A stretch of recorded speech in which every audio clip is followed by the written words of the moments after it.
Le père Saint Damien de Molokai, 1840-1889.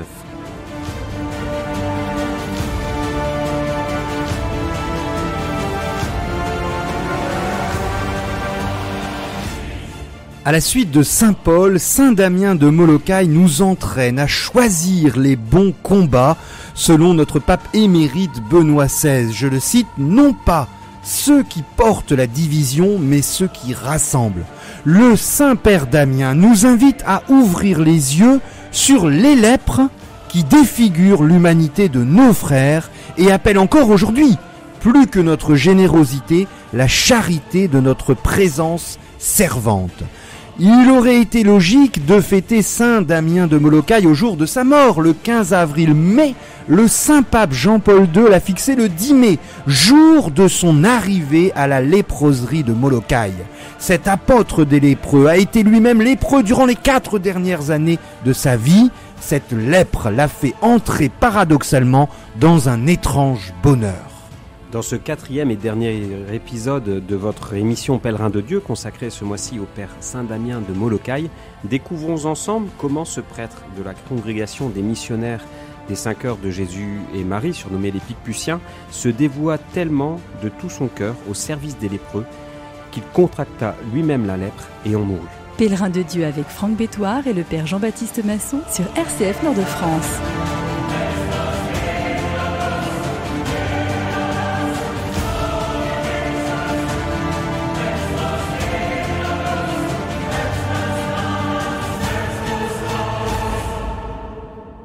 Nous sommes à des milliers de kilomètres du Japon, des États-Unis, au bout du monde, dans ce plein milieu de l'océan Pacifique. Cet archipel aujourd'hui, Hawaï, composé de plusieurs îles et notamment de l'île de Molokai. Le gouvernement local avait regroupé d'autorités tous les lépreux de cet archipel dans cette île de Molokai, et le père Saint Damien de Molokai justement est choisi parmi d'autres volontaires pour assurer une présence sacerdotale dans cet enfer de désespoir et de misère morale. Il organise alors la vie religieuse, sociale et fraternelle dans cette île mise au banc de la société. C'est la fameuse expression « nous les lépreux ». Dès le début, lorsqu'il arrive, il s'associe, il devient lépreux parmi les lépreux. Et il n'a pas encore la lèpre au départ lorsqu'il arrive. Et je voudrais tout de suite redire, on l'avait évoqué dans l'émission précédente, l'œuvre majeure de l'Église catholique depuis le début pour les lépreux, c'est dans l'Évangile, le Christ qui guérit les malades, et dès le haut Moyen-Âge, on a le Concile d'Orléans au VIe siècle qui décrète que chaque évêque doit nourrir et habiller les lépreux. Et d'ailleurs, l'existence de la première léproserie connue remonterait au 5e siècle, très très tôt. Et puis, surtout, comment ne pas évoquer la lèpre avec ce fameux passage de Saint François d'Assise au Moyen-Âge, qui va se convertir complètement, en partie, par cette aide qu'il va donner à ce lépreux croisé au bord d'une route. Et donc, notre Saint Damien de Molokai reprend cette grande tradition. Il est le seul des missionnaires européens à vouloir s'engager dans cette île de Molokai. Et là, il va devenir, parce qu'il n'y avait même pas de médecin, infirmier et même représentant du surintendant.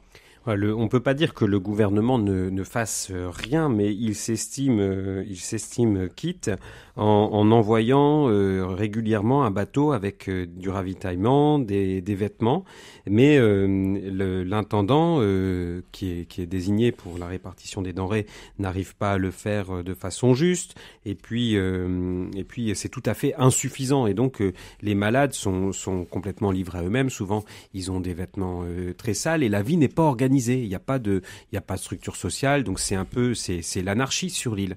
Et Damien se retrouve face à tout cela, et donc il va se faire à la fois infirmier et intendant, hein, c'est-à-dire il va apprendre. Il n'avait pas de compétences médicales particulières, et il va se mettre à l'école d'un blanc lépreux, William Williamson, qui était un ancien assistant d'hôpital, et donc qui va l'initier aux gestes d'infirmier, à soigner, et donc il va le faire de façon très efficace, au point que en fait, quand il y aura par la suite, à partir de 1878, il y aura des médecins qui vont résider sur place, eh bien, ils n'auront pas de meilleurs résultats, il n'y aura pas un taux de mortalité moins élevé qu'au moment où Damien s'en occupait lui-même. Donc, il le fait avec beaucoup de conscience et beaucoup de talent. Il apprend tout ce qu'il faut. Il est toujours à l'affût des nouveaux médicaments. Donc, on est à l'époque où on recherche comment pouvoir soigner cette maladie. Et donc, il est toujours à l'affût du dernier médicament réputé efficace pour traiter la lèpre. Et il se les procure. Il met tous les moyens qu'il peut pour se les procurer quand il y a des nouveautés qui sortent. Alors, il s'engage aussi à mettre un peu d'ordre dans l'île, et à cause de l'incurie de l'administration. Et donc, il essaye, il trouve comment faire un raccord d'eau pour une adduction pour alimenter en eau potable la léproserie.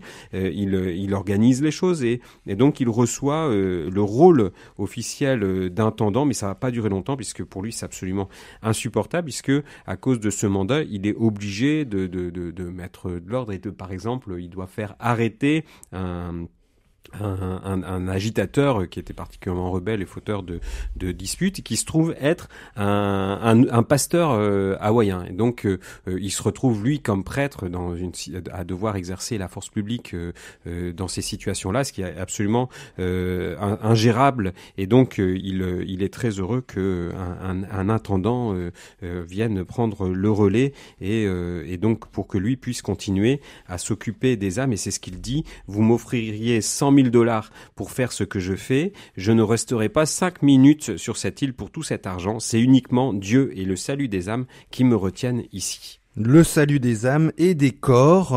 Il y avait cette expression des lépreux: si nous avons besoin de quelque chose, allons chez Damien et il nous aidera. Vous avez évoqué l'adduction d'eau, mais c'est tout à fait étonnant parce que il va essayer d'améliorer la simple vie quotidienne de tous ces lépreux. Alors, tout le monde n'était pas lépreux, il y avait à peu près 1000 personnes avec 3 villages dans cette île de Molokai, et puis il y avait aussi des enfants, ou bien alors des maris et femmes qui n'étaient pas atteinte par la lèpre, et il va également conseiller pour les lépreux que la maladie n'handicape pas trop, de cultiver des patates douces. Et alors là, ça va être une vraie révolution, ainsi que l'élevage des vaches laitières, puisque cette culture de patates douces va permettre quelquefois des récoltes abondantes, et ils vont pouvoir avoir un petit peu d'argent et d'avoir un petit surplus. Et alors là, c'est étonnant comment la vie reprend de plus belle lorsque on n'est plus du tout dans la misère, mais on a une pauvreté, ce qui est pas la même chose, où on peut véritablement relever un petit peu la tête. Il va ouvrir un magasin pour les lépreux. Vous l'avez dit, les vêtements, il va l'aider, et notamment être en lien avec les sœurs des Sacré-Cœur d'Honolulu, qui vont le procurer notamment les couvertures et puis les vêtements. Et il retrousse les manches. Il fait des exercices absolument incroyables. C'est lui qui répare, ou bien qui aide à construire des maisonnettes de plus en plus solides, puisque un ouragan et puis tout est par terre. Même l'aménagement d'une route entre les deux principaux villages de la léproserie, Kalopapa et puis Kalawao, et évidemment il va finalement développer aussi des orphelinats et l'assistance aux malades.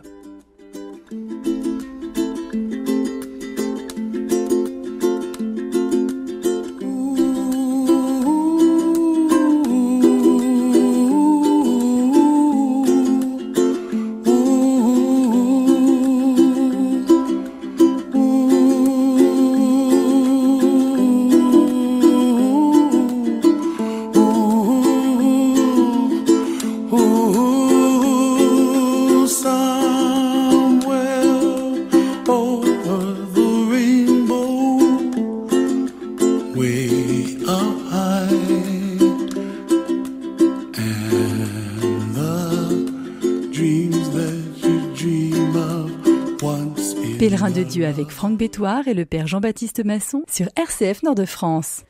Sur cette île des Molokai, lorsque Damien arrive, c'était l'anarchie qui régnait, d'une population de personnes malades et laissées livrées à elles-mêmes. Donc il humanise en quelque sorte en vivant son ministère et son rôle de prêtre missionnaire.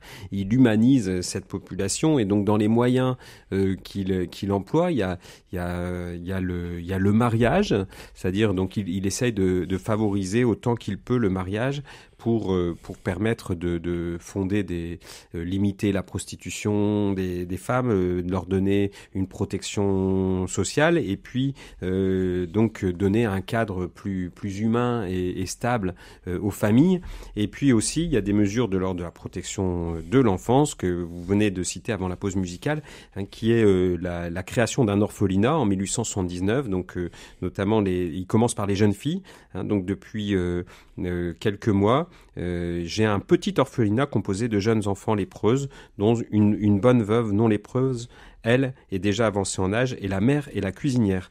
Bien que leur maison soit séparée de la mienne, notre cuisine se fait ensemble et nous partageons nos provisions. Donc il prend sous son aile ces filles qui étaient sans protection, et puis il va faire la même chose en créant un petit orphelinat également de garçons qu'il dirige lui-même. Il visite, il écrit toujours à son frère. Donc durant la semaine, je visite mes nombreux malades et m'occupe de mes orphelins, tous lépreux. Il est plus ou moins rebutant à la nature d'être entouré de ces malheureux enfants, mais j'y trouve ma consolation. Et donc il y a vraiment cette nécessité pour annoncer le Christ, de moraliser la vie des lépreux, et puis et d'humaniser. Alors c'est ce qu'il va découvrir au fur et à mesure de son ministère et donc déjà depuis son arrivée sur Hawaï bien des années auparavant, c'est que il s'agit pas simplement de soigner les âmes directement, mais qu'il faut s'occuper de l'être humain tout entier. Et sur l'île des Molokai, eh bien, il y a aussi cette expérience que la foi au Christ, c'est aussi le salut physique. Donc il y a une identité entre cette dimension sociale, économique, physique et la dimension spirituelle. Et là vraiment il y a cette expérience que appartenir au Christ, c'est aussi s'occuper donc de toutes les autres dimensions de la vie. Et donc c'est pour ça qu'on le voit, lui il intègre complètement dans son œuvre cette charité sociale qui reste tout à fait ordonnée au fait que, eh bien, il s'agit de sauver les âmes. Dans la belle biographie du père Bernard Couronne, petite vie du père Damien que vous pouvez trouver chez Desclés de Brouwer, le père qui est lui-même de la congrégation de Picpus, du Sacré-Cœur de Jésus et de Marie, il a cette formule magnifique: seul l'amour est capable de faire refleurir les déserts d'humanité. Et Saint Damien à Molokai rend l'amour plus contagieux que la lèpre. Et cette contagion va déborder des frontières, puisque les dons vont affluer. Ce don total de ce missionnaire Saint Damien de Molokai auprès des lépreux va réveiller la solidarité plus généralement en faveur des lépreux. Les dons privés affluent. Alors on avait évoqué les sœurs des Sacré-Cœurs de la même congrégation que lui, qui sont les plus fidèles soutiens de Damien. Il les appelait les procuratrices de la léproserie. Et puis il y a des Européens, un Français, Monsieur de la Villardière, parce que les lettres de Saint Damien de Molokai vont être diffusées, notamment par la grande revue catholique de la propagation de la foi, la revue officielle des missions, donc planétaire, et notamment dans les annales de la propagation de la foi, et ce qui fait qu'il va devenir peut-être le personnage le plus célèbre de la fin du 19e siècle, alors qu'il est absolument au bout du monde. Et là, on a cette humilité qui est pas feinte. Il écrit une fois pour toutes, il écrit à sa maman: sachez que je n'aime pas cela, je voudrais rester inconnu au monde, et voici que par mes quelques lettres, on parle de tous côtés de moi en Amérique. Il y a un Américain, notamment Stoddard, qui est venu, qui va écrire un livre, et puis aussi le révérend Chapman, qui est recteur d'une paroisse à Londres, et qui va mettre le feu dans le monde un peu anglo-saxon en défendant pied à pied cette œuvre magnifique de Saint Damien de Molokai. On a également Edward Clifford, protestant anglais, artiste, et tous ces personnages quelquefois vont venir faire les milliers de kilomètres pour venir jusque ces îles d'Hawaï pour aider, pour regarder ce saint prêtre considéré véritablement comme saint dès son vivant. Alors, est-ce que c'est triste, les Molokai? C'est une question qu'on peut se poser. Eh bien, grâce au père Damien et à sa foi, eh bien non, c'est pas triste. C'est dur, mais c'est pas triste. Et Damien, c'est vraiment il est dans cela fidèle aussi à son tempérament. Eh bien, il met de la joie, il rend de la vie, il humanise, et donc il va y avoir de nouveau des chants, de la joie, de la fête à Molokai. Et donc ça, c'est aussi quelque chose qui a beaucoup frappé, notamment ces visiteurs protestants. Qui parfois avait tendance à le décrier, que on est loin de cette austérité, de la caricature du missionnaire catholique.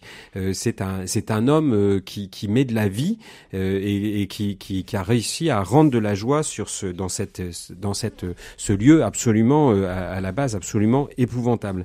Alors dans les difficultés auxquelles il se heurte, eh bien il y a cet isolement qui pour lui est d'autant plus difficile qu'il est totalement contradictoire avec le mode de vie des religieux. Il le rappelle à ses supérieurs, c'est que normalement dans la mission, jamais sous aucun prétexte, on envoie un missionnaire seul.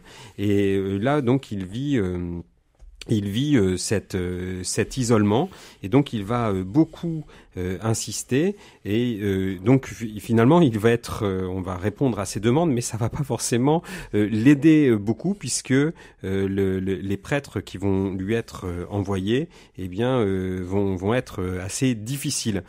Donc il y a d'abord le père André Burgeman, un Hollandais de 43 ans.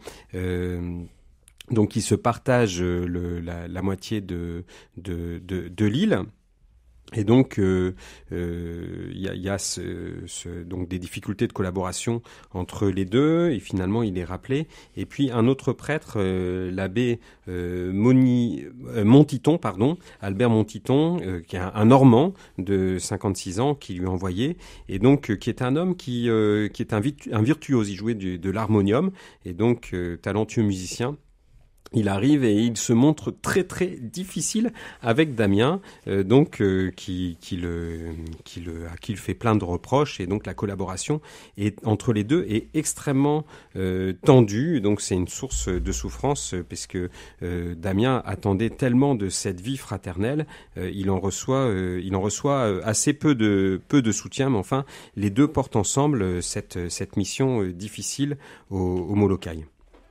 Alors progressivement, Damien, en continuant son œuvre et en continuant cette mission, il fortifie aussi sa paroisse qui déborde. Il y a les paroissiens sont nombreux, et l'église est souvent bien trop petite. Il en est très fier, et donc à force de se donner, eh bien progressivement, il va lui-même être complètement configuré au Christ qui donne sa vie et aux lépreux pour qui il s'est donné.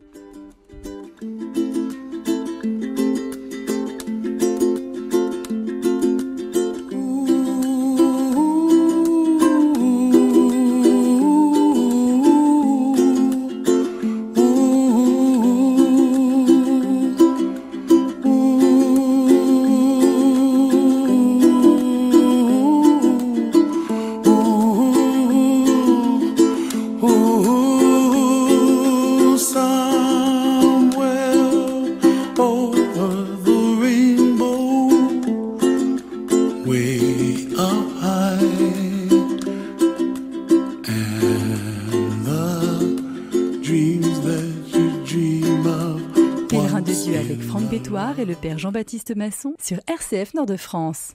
Cela fait maintenant 12 années que Saint Damien a quitté sa grande île d'Hawaï, missionnaire picpusien de la congrégation des cœurs sacrés de Jésus et de Marie, et qu'il s'est donné pour cette île qui était connue terriblement, puisqu'on en avait fait une sorte de ghetto pour tous les lépreux de ces 8 îles de cet archipel d'Hawaï. À 33 ans, en 1873, il avait posé le pied pour devenir le saint prêtre de des lépreux, une communauté de à peu près 1000 personnes. Et au bout de 12 ans, nous sommes en janvier 1885, Saint Damien de Molokai se sent fatigué. Après un souper léger avalé, il retourne à l'église pour un moment de prière et puis les pieds lui font mal, un bon bain chaud le soulagera. Et lorsqu'il retire les pieds hors de l'eau, il remarque sur sa peau des cloques.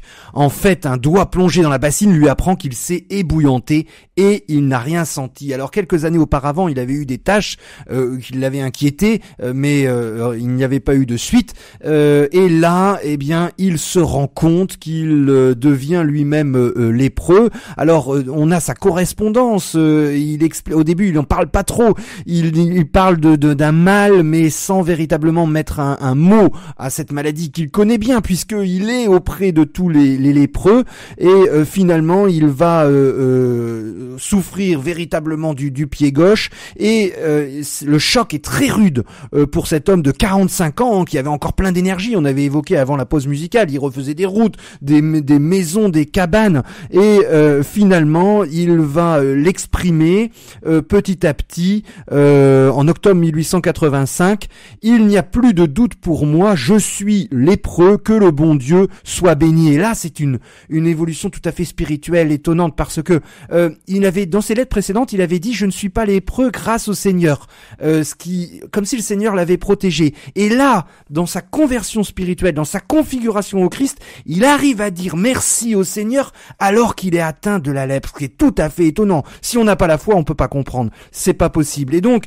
ces lettres continuent en disant « Je me sens heureux et content, c'est cet étrange bonheur que lorsque vous lisez toutes ces lettres, vous êtes obligé de convenir. » Et une des sources pour comprendre cette situation incroyable, il est atteint de la lèpre, c'est l'adoration. Alors l'adoration dans la congrégation des pères picpus, des frères du Sacré-Cœur de Jésus et Marie, eh bien c'est quelque chose de très important. Il l'avait vécu lors de son noviciat, avec cette adoration perpétuelle devant laquelle on se relayait d'heure en heure la nuit et de demi-heure en demi-heure la journée. Et donc pour lui qui s'était plaint d'être plus smart que Marie, d'être complètement accablé par les tâches du ministère, les tâches périphériques du ministère et de pouvoir peu se consacrer à la prière et au salut, pas suffisamment au salut des âmes, eh bien il va vivre cet approfondissement et ce don complet dans l'adoration, avec une adoration qui prend de plus en plus de place et qui se communique à sa paroisse, puisqu'il va établir 2 lieux d'adoration perpétuelle sur le modèle de ce qui se vit dans la congrégation. Et puis donc c'est il se laisse consumer en quelque sorte à la fois par la lèpre physiquement et puis par l'amour de Jésus dans l'adoration, voilà, dont il tire sa force. Et quelque part, lui qui vit cet isolement aussi avec peu de soutien fraternel, qui vit aussi abandonné au milieu de ces lépreux eux-mêmes abandonnés, eh bien, il vit le réconfort dans la présence de Jésus et il se configure toujours plus à ce Christ qui se donne, qui s'est entièrement livré, qui se donne dans l'Eucharistie. Et donc, il le dit souvent, sans le Saint-Sacrement, eh bien, ce qu'il vit ne serait pas soutenable. Et c'est dans l'adoration perpétuelle qu'il puise toute son énergie et qu'il trouve toujours cette capacité à soigner ses malades auxquels il est maintenant totalement aussi configuré, puisque cette maladie de la lèpre, eh bien, elle va durer pendant 2 ans. Il va être totalement défiguré lui-même jusqu'à s'éteindre de cette maladie. Alors c'est avant de sa mort, il va subir une dernière humiliation, une sorte de crucifixion. C'est lié à ses supérieurs. C'est incroyable. Il y a un nouveau traitement à l'hôpital des lépreux de Kaako, qui est mis au point par un docteur japonais, et donc il demande pour pouvoir bénéficier de ce traitement, ce qui va lui être accordé, mais son supérieur, le vice-provincial, dont je tairai le nom, va lui envoyer une lettre en l'accusant d'égoïsme, parce que évidemment, alors il y a 2 raisons: il veut sortir de l'île, et puis surtout le fait qu'il soit touché par la lèpre va faire le tour du monde, et on a ses supérieurs c'est-à-dire qu'ils sont en fait simplement jaloux du sentiment d'empathie mondiale qui s'empare de ce simple prêtre qui, vous l'avez dit, meurt le 15 avril 1889 et là, évidemment, son procès de béatification va s'enclencher. Il y a un grand service funèbre, solennel dans la cathédrale et on va célébrer aussi une messe évidemment à Louvain et la presse va s'emparer en disant que c'était la mort d'un saint. Le roi des Belges, Léopold III, va en 1935 demander au président des États-Unis, Franklin Roosevelt, de pouvoir transférer les restes du Saint-Père Damien depuis les îles Hawaï, retourner en Belgique, sa terre natale. C'est chose faite le 3 mai 1936. Et vous pouvez vous recueillir devant les restes de Saint-Damien de Molokai dans la crypte de la chapelle du couvent de Louvain. Le procès de béatification commence en 1938. Il y a notamment une pétition de plus de 30 000 lépreux du monde entier. 1977, c'est le pape Paul VI qui signe un décret confirmant l'héroïcité de ses vertus et il est proclamé bienheureux par le Saint-Pape Jean-Paul II en 1994 et enfin canonisé en 2009 par le pape émérite Benoît XVI. Molokai n'est plus dans le Pacifique, mais à partir de ce moment-là, partout dans le monde.